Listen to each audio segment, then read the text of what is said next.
Buenos días a todos y gracias por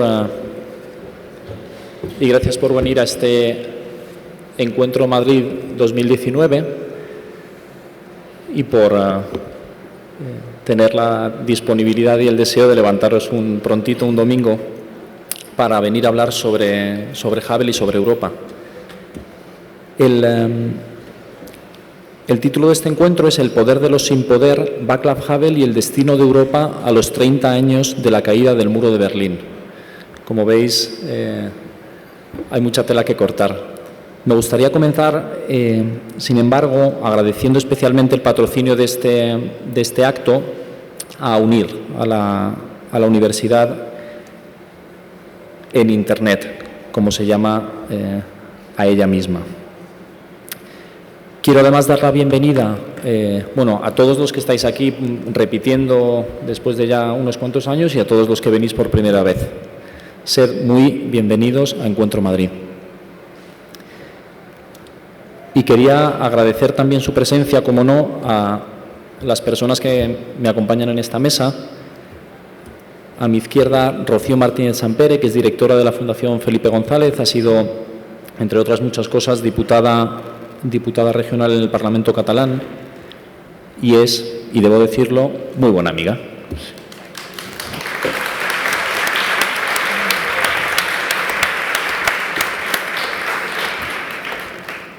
A la izquierda de Rocío está el profesor Joseph Weiler, conocido de todos. Si el viernes estuvisteis por aquí, probablemente asististeis a su conferencia sobre la Biblia. Es profesor universitario, es titular de la cátedra Jean Monnet de Estudios Europeos por la Universidad de Nueva York, ha sido catedrático en la Universidad de Harvard y es uno de los grandes expertos sobre Europa y sobre constitucionalismo en este momento. Así que gracias, Joseph.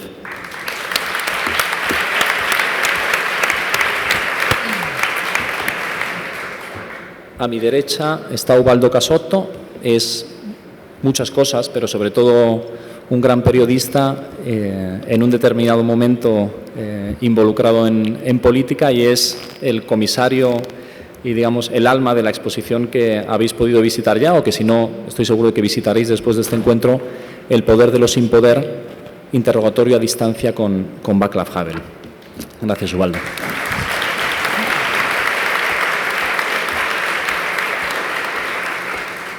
Y quería dar la palabra un segundito por agradecimiento y por la relación tan bonita que ha surgido a raíz de la exposición a Stanislav Skoda, que es director del Centro Checo en Madrid y que nos va a dirigir unas palabras. Gracias, Stan.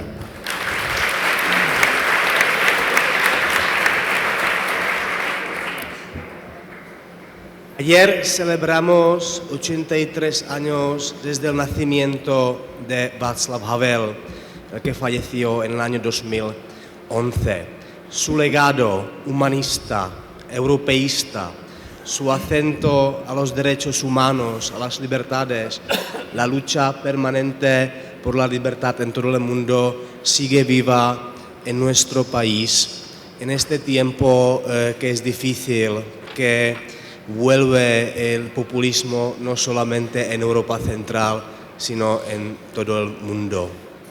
Václav Havel seguramente sería muy feliz vernos todos aquí en Madrid hablando de su legado, de su obra y del futuro de Europa. Quisiera agradecer muchísimo, especialmente David Blázquez, todo el equipo de Encuentro Madrid, Ubaldo Casotto, el comisario de la Expo y autor intelectual de esta exposición. Por supuesto, Rocío, profesor Weiler, y a todos vosotros por estar aquí. Muchas gracias. Gracias, Stan.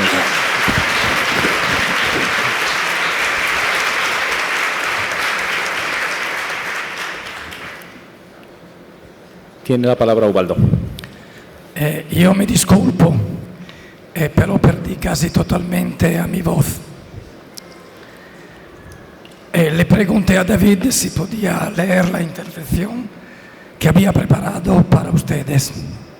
Lo siento.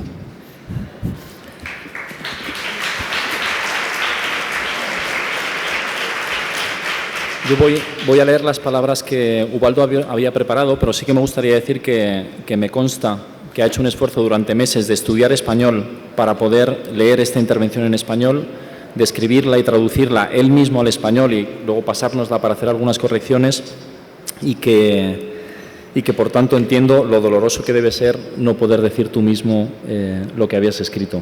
Intentaré poner el alma en ello para que se parezca lo más posible a como lo habrías dicho tú. Si, como dice el Salmo 90, 1000 años en tu presencia son un ayer que pasó, una vela nocturna, 30 años son un suspiro. Es cierto que en este momento el mundo ha cambiado, pero sigue siendo nuestro presente y las palabras sobre Europa pronunciadas por Havel en este espacio temporal, desde la caída del muro en 1989 hasta 2011, año de su muerte, esas palabras tienen que ver con nuestro presente.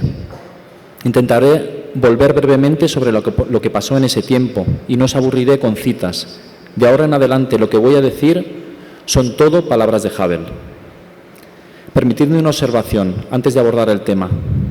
Pavel Fischer, presidente del Comité de Asuntos Exteriores del Senado checo y antiguo jefe de la Secretaría Política del presidente Havel, estuvo en el meeting de Rímini este verano y se quedó muy impresionado sobre todo por los jóvenes que presentaban la exposición. Es sorprendente que conozcan a Havel también. Realmente lo han conocido, le dijo un amigo mío, quien le respondió: Havel es un hombre que siempre ha hecho un trabajo sobre sí mismo y por eso hoy es posible y es fácil que un joven entre en relación con él. Pero vayamos al tema de hoy. Comencemos desde el punto de vista que Havel tiene sobre Europa. Ex oriente salus. La salvación viene del este. Y vistos desde el este, de donde vinieron nuestros antepasados, nosotros los europeos somos los habitantes de la tierra donde se pone el sol. Somos el occidente. Después de nosotros no había nada, solo un océano infinito. El concepto de occidente para Havel sugería casi automáticamente la imagen del declive, del fin del mundo, y es sintomático que se llame Finisterre al pueblo más occidental de un continente situado entre Asia, que presiona por un lado, y la nada, que presiona por el otro. Entre estos dos polos se encuentra la civilización europea, que se afirma al reaccionar ante la amenaza y la precariedad perennes, necesitando dominar el tiempo, llegando a la fe en la singularidad de su misión hasta la percepción de su propia superioridad, la exportación de sus ideas, la tensión hacia la universalidad. Es específica de Europa la idea del progreso permanente y de un mundo perfecto para construir con lo que es bueno, y si es necesario, construir también con lo que es malo. Por lo tanto, Europa significa Estado de Derecho, derechos humanos, libertad de la persona, sociedad civil, economía de mercado, ciencia, pero al mismo tiempo comunismo, racismo, nacionalismo y sumisión a tecnologías peligrosas. Havel nunca pierde la oportunidad de recordarnos nuestra responsabilidad durante los 40 años del régimen comunista al que su país fue sometido. Declive y ambigüedad. La mirada inicial de Havel no es reconfortante, pero si el fenómeno que origina Europa es el crepúsculo, Havel añade enseguida que tenemos una visión parcial del crepúsculo. El crepúsculo es la hora del día, y un día es como 1000 años, en el que, libres de la carga del trabajo, podemos reflexionar y planificar, reflexionar sobre el día que pasó y descubrir la nueva tarea para el mañana. Europa, dice Havel, se encuentra hoy en esta encrucijada. Después de haber construido imperios, tras haber liderado el mundo, que ya no está entre sus posibilidades, puede construir algo fundamentalmente diferente de un imperio, un conjunto de estados, ciudadanos y naciones que tengan los mismos derechos. El orden europeo siempre se ha desarrollado con fuerza, ha llegado la hora de que lo haga con libertad. Tenemos que convencernos de que lo que vamos a hacer tiene su propio sentido, comprender el mundo y a nosotros mismos.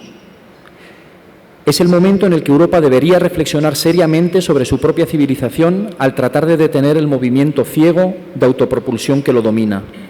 Y es precisamente a partir de lo que Havel identifica como la tarea de Europa, a saber, redescubrir su conciencia y su responsabilidad, su universalismo, la obligación de pensar en todos, que critica a Europa en la forma que ha asumido en estos años.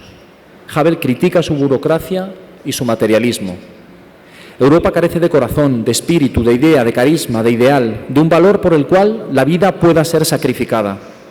No es suficiente ponerse de acuerdo sobre las normas, ni es suficiente una relación contractual basada en valores. Hace falta algo que preceda el contrato y lo haga posible. Y sin embargo vemos a Europa egocéntrica, fijada en sus intereses económicos temporales. A Havel, en cambio, no debemos tener la tentación de encasillarlo. Él no está dentro de un esquema. Sus críticas a Europa no lo convierten en un euroescéptico, del mismo modo que sus críticas a los nacionalismos, a los que llama demonios de Occidente, no lo convierten en un euroescéptico acrítico del patriotismo.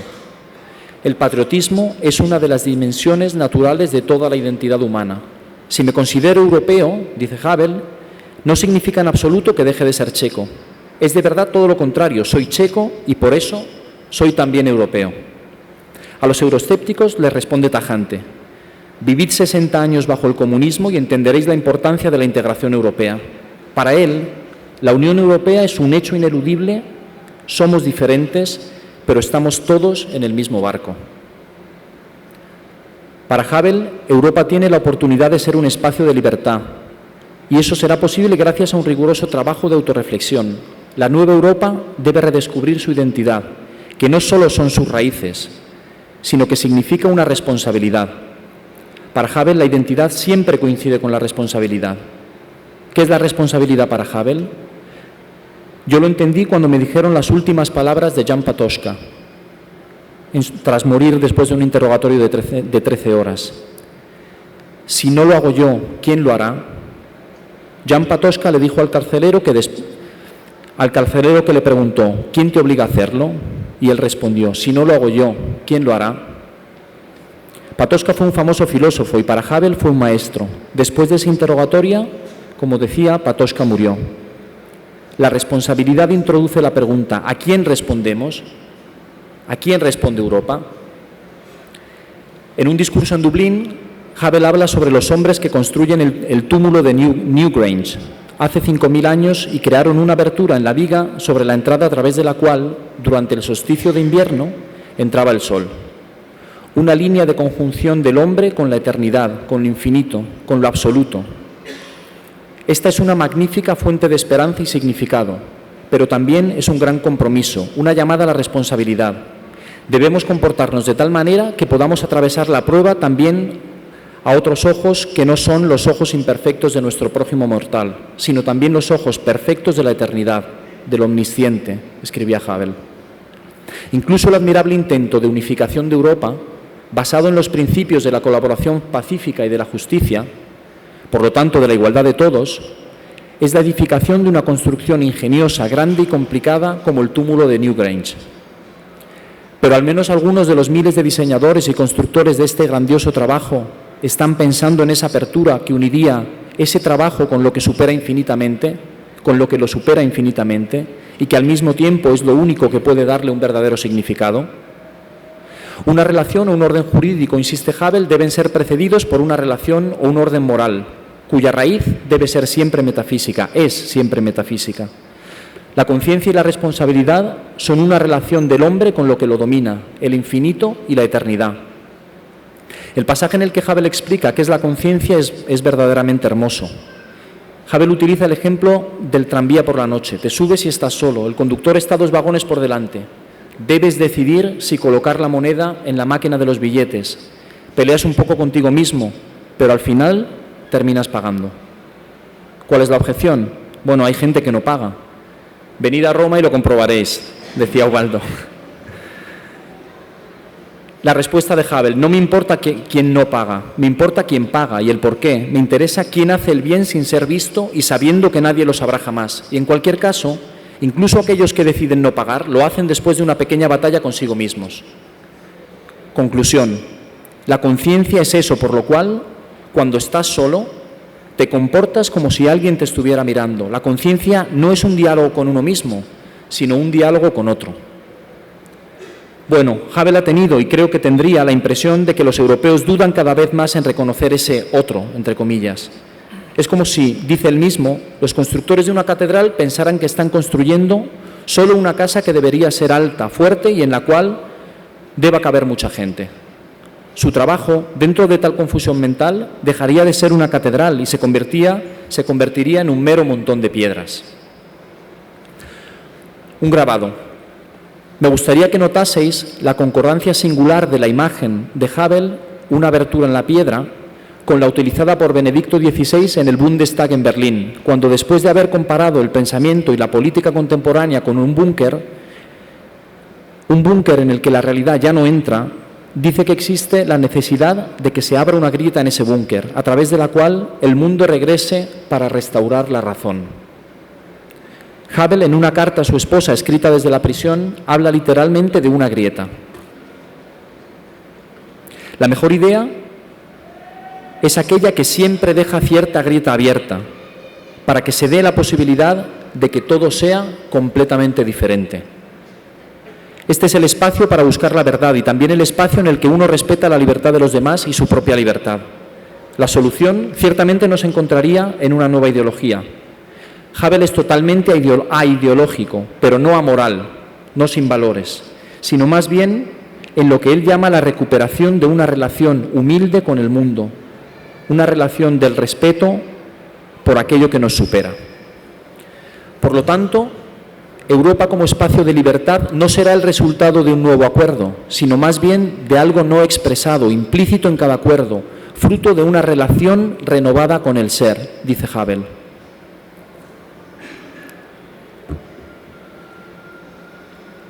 ¿Puede, pregunta Hubble, un crecimiento mecánico, en el supuesto de que ese crecimiento siga existiendo, un crecimiento mecánico y carente de espiritualidad garantizarnos una vida que tenga un significado completo? Y si en los días de la Revolución de Terciopelo Hubble dijo que entendía que era necesario comenzar por uno mismo, que la bola de nieve que puede convertirse en una avalancha es el cambio del propio yo, 20 años después, Hubble nos dice que Europa debe renunciar a pensar en exportarse a todo el mundo y reemplazar esa idea, esa tentación, con una idea más modesta, pero mucho más difícil de conseguir. Empezar a cambiar el mundo a partir de sí misma, arriesgándose incluso a que nadie siga su ejemplo. Ya no será la guía del mundo, pero puede ser ejemplo de cómo vivimos juntos, siendo diferentes, sin perder nuestra identidad, y volverá a ser ella misma de la mejor de las maneras. Europa, leí en su discurso de Aquisgrán, debe asumir humilde y modestamente la cruz de este mundo y seguir el ejemplo de alguien en quien ha creído durante 2 milenios y en cuyo nombre también ha cometido tantos males. Se requiere aquí una aclaración. Hubble nunca habla de raíces cristianas, no cristaliza Europa en un ideal a priori que puede volverse ideológico, sino que habla de un encuentro feliz y extraordinario del espíritu de la antigüedad, de la religión judía, del cristianismo y de la energía fresca de aquellos a los que llamábamos bárbaros. Europa es la historia de un largo encuentro entre creyentes y no creyentes, es la historia de la libertad religiosa, porque como señaló el profesor Weiler en una conferencia en Milán hace unos años al comentar el discurso de Ratisbona del Papa Benedicto XVI, Ratzinger dice que la libertad religiosa es también la libertad de decir no a Dios. El principio de esta posición es para Weiler un principio eminentemente religioso. Dios no tiene interés en que alguien le profese la fe por su fuerza, y es solo la posibilidad del no lo que garantiza la libertad del sí. La libertad de religión, por lo tanto, afirma Weiler, afirma de una manera más profunda nuestra humanidad, nuestro ser agentes morales, nuestro ser hechos a imagen y semejanza de Dios. La libertad es decisiva, dice Weiler, en resumen, porque es una cuestión que se plantea a nivel ontológico. De este modo, y termino ya, ¿cuál puede ser el punto de encuentro hoy? ¿Cuál es la apertura en la entrada que une nuestra conjunción con el universo que Hubble nos recomienda? Realmente me sorprendió otra coincidencia entre el pensamiento de Hubble y el de Joseph Ratzinger, del cual Hubble leyó su introducción al cristianismo cuando estaba en la cárcel. Hubble dice en un discurso en el Senado de Roma en 2002: debemos volver a la tradición de la duda y de la pregunta, porque es a la tradición de la maravilla y de la humildad a la que debemos volver a conectarnos. Ratzinger dice en la introducción al cristianismo: como le sucede al creyente, siempre medio asfixiado por el agua salobre de la duda rociada continuamente en su boca por el océano, también para el no creyente siempre existe la duda sobre su incredulidad. sobre la totalidad real del mundo que ha decidido declarar firmemente como el todo. Siempre seguirá siendo acosado por la pregunta de si la fe es realmente la realidad y la única capaz de expresarla. En una palabra, no escapan al dilema de ser hombres. Luego cita una historia judía contada por Martin Buber en la que un iluminista desafía verbalmente a un rabino para refutar y ridiculizar su fe. Y el rabino solo le responde con una frase: ¿quién sabe? Tal vez sea realmente cierto, pero piénsatelo, hijo mío, porque tal vez sea cierto. El iluminista apeló a todas sus energías internas para responder, pero ese tremendo tal vez, que repetidamente hizo eco en sus oídos, había roto todos sus deseos de oposición. En otras palabras, tanto el creyente como el no creyente, como el incrédulo, cada uno a su manera, comparten dudas y fe, siempre y cuando no intenten escapar de sí mismos y de la verdad de su existencia. Nadie puede escapar por completo de la duda, pero tampoco de la fe. Y quién sabe si la duda, que preserva tanto a uno como al otro del cierre en su aislacionismo, no pueda convertirse en un espacio de comunicación. Arruinaron mi juventud diciéndome que teníamos que dudar de todo y de todos, identificando la duda con el sospechoso preventivo. Agradezco a Havel que me permita reconciliarme con la duda, porque no es una sospecha sobre la evidencia de la realidad y el misterio de esta, sino una pregunta sobre nosotros y nuestras construcciones, una grieta en nuestras seguridades. Gracias.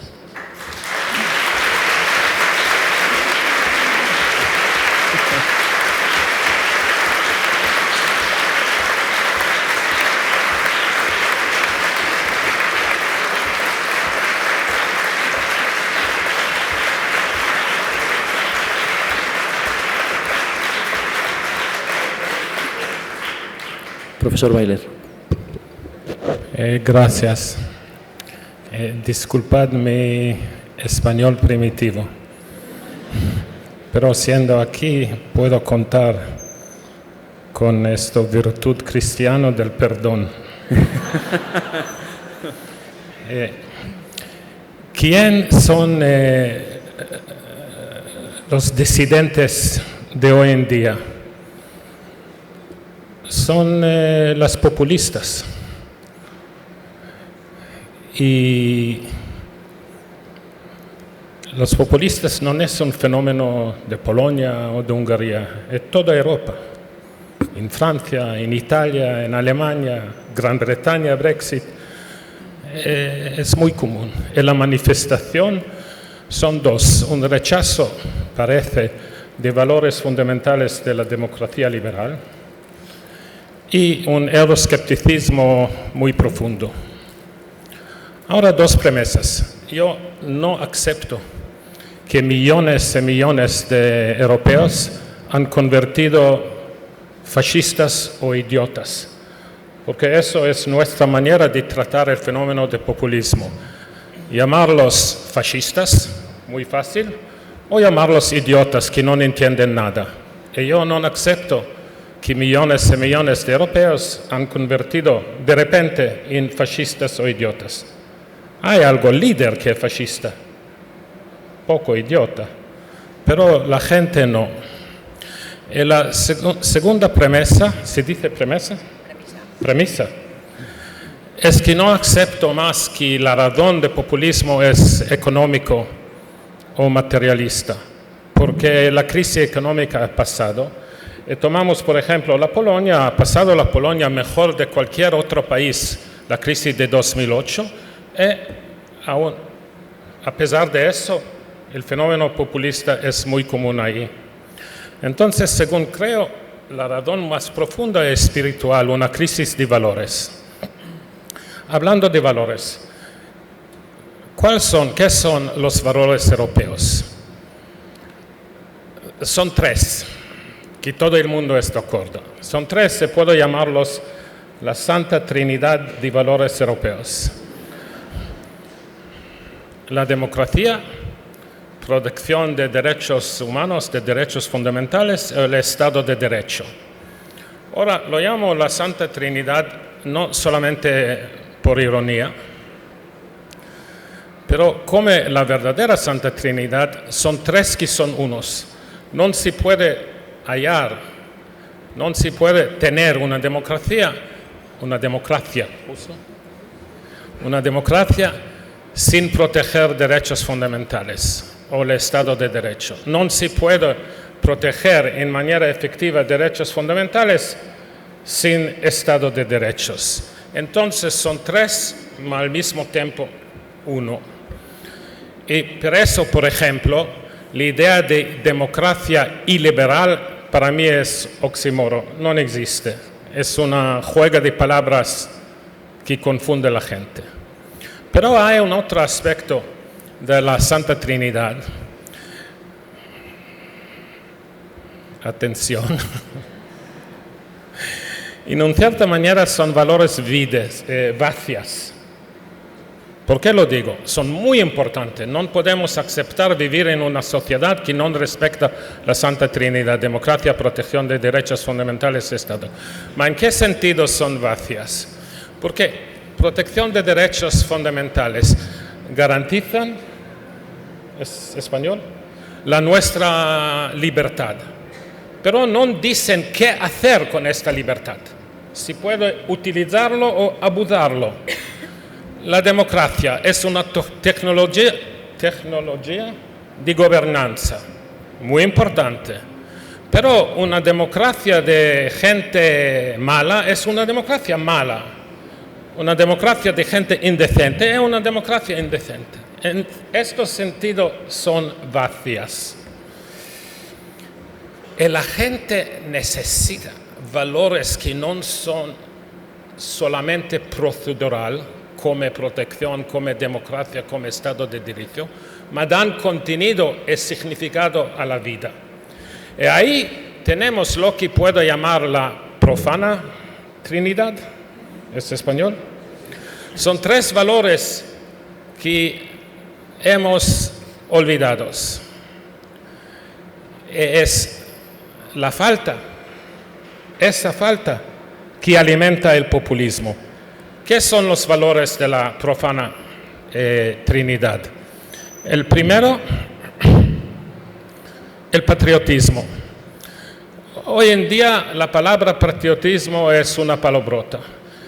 Y se puede entender por qué. Con el abuso de este concepto de régimen fascista, en Italia, en Francia, Alemania y también naturalmente en España con franquismo, la idea de patriotismo es una idea que ha este olor de fascismo. Pero es un error, porque hay una versión de patriotismo que es fascista, donde el ciudadano pertenece al Estado. Pero hay una tradición patriótica que es noble, donde el Estado pertenece al individuo y donde el valor es de amor. Amor de patria, amor de vecino, amor de otros ciudadanos. Es una disciplina no solamente de amor, mas disciplina de responsabilidad. Y yo puedo añadir que no es solamente un valor, el patriotismo liberal noble, mas indispensable por la democracia republicana. Porque hoy en día podemos llamar la República Italiana, la República Francesa, etc. Pero no son más democracia republicana, son democracias mercantiles, donde el ciudadano ha solamente la posibilidad, cada 3 años, 4 años, en España cada 3 meses, de ir a votar, y si no le gusta el gobierno, cambiar el gobierno, como una sociedad, accionistas que... Pero esto no es la idea de democracia republicana, es la idea de democracia mercantil, de democracia schumpeteriana por el politólogos. Y eso no se va. Es por eso que la gente piensa, take back control,